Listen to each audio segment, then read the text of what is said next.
Back to my channel again. Friends, मैं थोड़ी busy थी एग्जाम के लिए, इसलिए वीडियोस अपलोड करने का टाइम नहीं मिला। पर कोई बात नहीं, आज मैं फेविकॉल स्लाइम बनाऊंगी और वो भी कंडीशनर के साथ।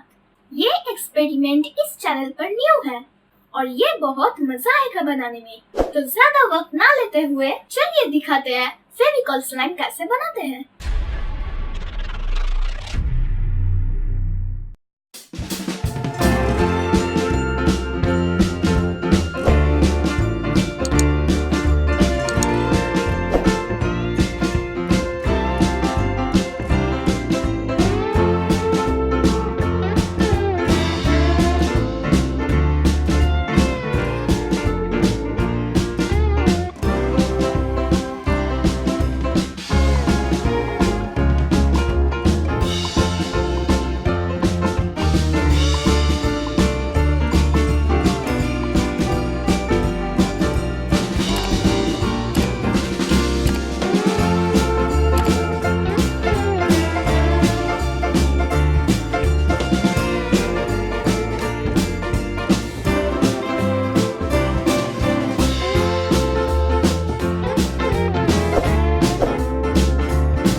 तो दोस्तों, ये था how to make slime with Fevicol और इसमें कंडीशनर डालने के बाद स्लाइम बहुत सॉफ्ट हो गया। तो दोस्तों, उम्मीद करती हूँ आपको ये वीडियो पसंद आया होगा।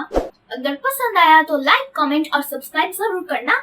मैं मिलती हूँ आपसे नेक्स्ट वीडियो में। तब तक के लिए stay tuned to the slime.